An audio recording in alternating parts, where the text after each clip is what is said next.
Oke, Assalamualaikum warahmatullahi wabarakatuh.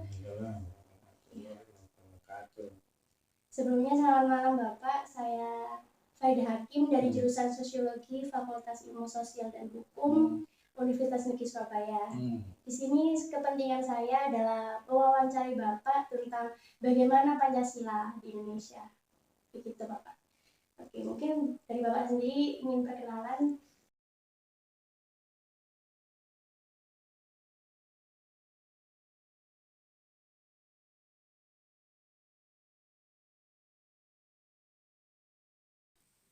Ya, saya ada nama Bapak Lukman memberikan jawaban atas pertanyaan saudara mengenai Pancasila di Indonesia. Oke, baik. Sebelumnya langsung saja saya menanyai Bapak ya. Yeah. Bagaimana sih Pak pandangan Bapak sendiri tentang pengertian Pancasila? Ya, Pancasila itu pengertiannya secara umum ya kita lihat dari sebagai ideologi negara. Jadi itu pun Pancasila sudah merupakan suatu budaya atau hasil dari budaya masyarakat Indonesia. Dan Pancasila pun untuk saat ini sekarang ini sebetulnya sudah masuk dalam kehidupan masyarakat Indonesia pada umumnya. Iya, gitu. Dan mungkin saya mau tahu nih Pak, kayak mahasiswa itu penting nggak sih untuk menerapkan dan juga mengimplementasikan bentuk-bentuk Pancasila di kehidupan sehari-hari ini? Ya penting karena dalam masa pendidikan atau masa-masa belajar atau masa remaja itu Pancasila sebagai pandangan hidup atau pandangan cara bermasyarakat dan cara bernegara itu memang harus mengikuti aturan-aturan yang ada di Pancasila. Pancasila pun sebetulnya sudah harus mengerti lah, mahasiswa itu harus mempelajari walaupun sebetulnya sudah dilakukan sebagian Ya, tapi ya kadang-kadang kan tidak mengerti sebetulnya yang dilakukan itu adalah sebetulnya butir-butir dari pengamalan Pancasila. jadi Saya kira begitu. Jadi ya perlu sekali karena memang sekarang dalam teknologi yang global ini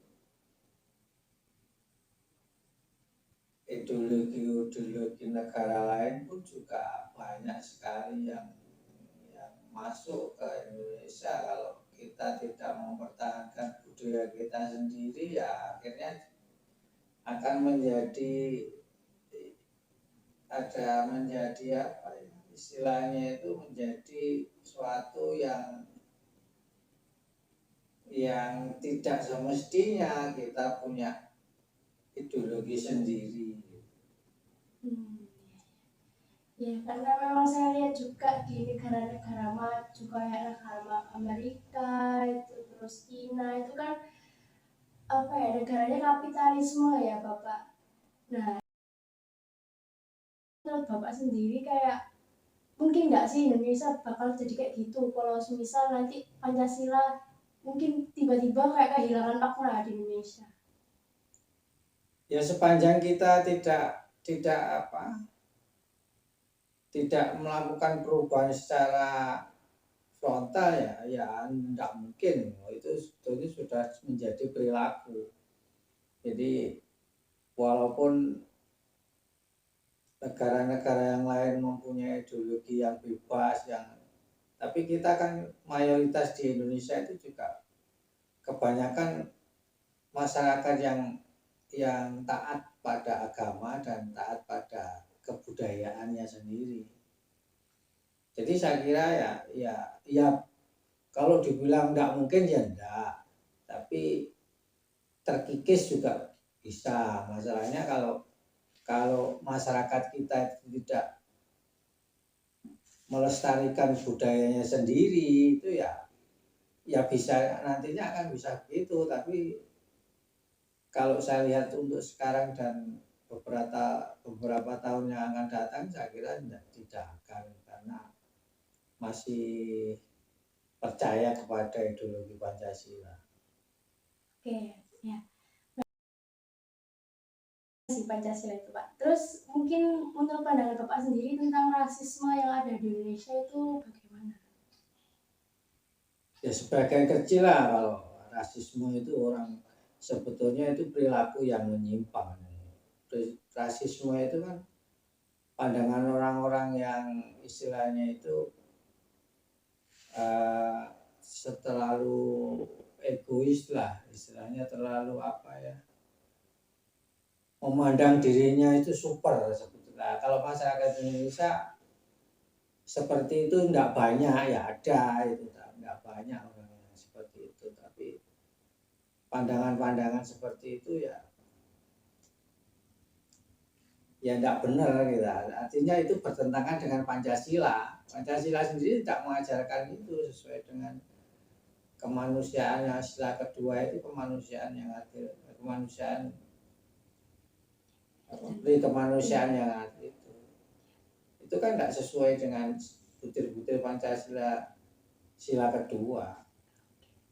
Ya, menurut saya juga begitu sih Pak, karena memang Pancasila kan juga ada 5 sila ya. Jadi memang mungkin Indonesia itu sebenarnya tidak sadar karena ya itu tadi jadinya terjadi penyimpangan seperti rasisme. Terus untuk cara mempertahankan ideologi Pancasila itu menurut Bapak gimana? Ya kita implementasikan dalam kehidupan sehari-hari. Artinya apa? Dengan mempelajari Pancasila, oh ini sebetulnya sudah saya laksanakan. Oh ini sebetulnya sudah termasuk dalam ideologi Pancasila.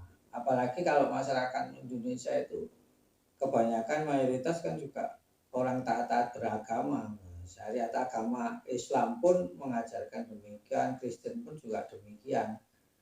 Jadi tidak ya apa dalam mempertahankannya itu ya disesuaikan dengan perilaku kehidupan sehari-hari yang mencerminkan kebudayaan Indonesia. Soalnya Pancasila itu sendiri digali dari akar kebudayaan bangsa Indonesia itu sendiri, sehingga terlahirlah Pancasila itu sendiri. Ya, cara mempertahankannya ya itu tadi, dengan melaksanakan apa yang terkandung dalam butir-butir Pancasila itu, yang sebetulnya sudah dilakukan pada masyarakat pada umumnya, itu bisa bertahan sampai kapanpun kalau mereka itu masih punya keyakinan Pancasila sebagai ideologi. Oke, baik. Ya memang betul, saya setuju dengan perkataan Bapak. Terus ada nggak sih Pak kayak kemungkinan sejarah akan terulang kembali? Seperti mungkin kayak dulu tuh ada PKI yang dibantai habis, terus ada kayak intinya pemberontakan senjata yang ada di Indonesia dulu itu mungkin nggak sih kayak kembali lagi di Indonesia? Ya kalau bicara masalah mungkin ya bisa saja, tapi kemungkinannya kan tidak sebesar itu. Kemungkinannya mungkin berapa persennya aja, mungkin 10%, 25% lah paling tinggi, karena memang tidak bisa dilepaskan dari kehidupan manusia dimanapun itu masalah-masalah seperti itu karena terpaut dengan hawa nafsu kekuasaan. Nah, itu biasanya kekuasaan itu menghalalkan dengan segala cara. Tapi kalau memang dia betul-betul mengamalkan Pancasila dan keyakinan agamanya, saya kira seperti komunis ya tidak mungkin ya. Artinya apa? Itu sudah dilarang untuk hidup di Indonesia. Sedangkan pemberontakan yang lain itu ya sampai sekarang kan pemberontakannya ada aja di Indonesia.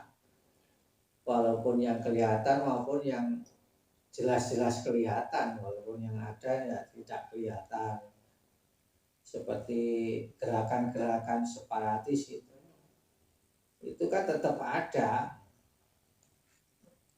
Jadi masalah-masalah seperti itu ya tergantung dari politik di Indonesia sendiri.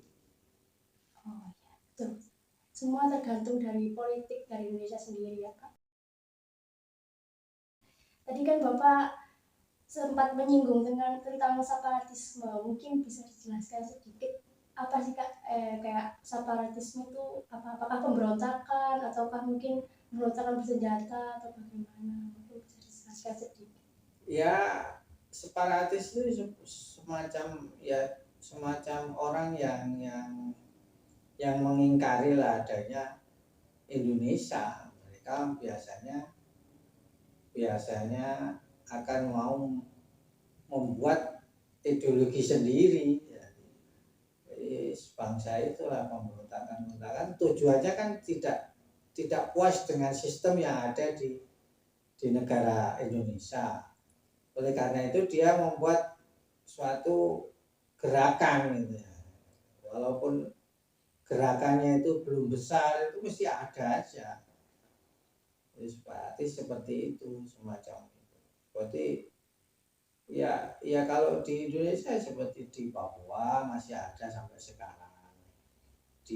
Mungkin secara diam-diam di Pulau Jawa pun juga ada, cuman nggak terlihat kan.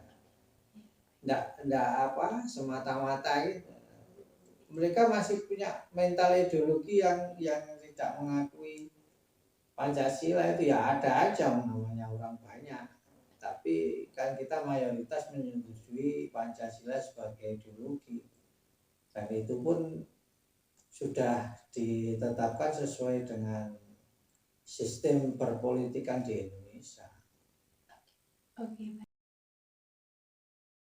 Mungkin ini pertanyaan terakhir saya ya Bapak, karena ini tahun-tahun politik, karena tahun depan juga 2024 akan ada pemilihan umum tentang capres dan juga cawapres. Mungkin Bapak sendiri bisa kasih tips dan juga kayak trik biar saya sebagai mahasiswa dan juga teman-teman yang mungkin nanti bisa melihat video ini bisa memilih dengan bijak dan baik. Bagaimana tips-tipsnya memilih? Iya, yang namanya dalam proses pemilu itu kan ya itu untuk menentukan kehidupan demokrasi di Indonesia, ya kita harus ikut berpartisipasi dengan cara ya harus melihat program-program yang diberikan oleh para calon-calon presiden itu sendiri, mana yang kelihatannya lebih cocok atau gimana, sehingga dengan ikut berpartisipasi dalam pemilu bisa meletakkan dasar-dasar demokrasi di Indonesia, sehingga demokrasi itu memang betul-betul sesuai yang diharapkan orang banyak. Oke, jadi memang pemilihan itu dari hati dan juga dari pemikiran kita sendiri untuk bisa memilih ya Bapak. Iya. Iya, memang harus begitu. Iya, baik. Mungkin karena itu tadi pertanyaan terakhir, saya akhiri ya Bapak. Terima kasih atas waktunya dan juga sekian, terima kasih. Ya, sama-sama.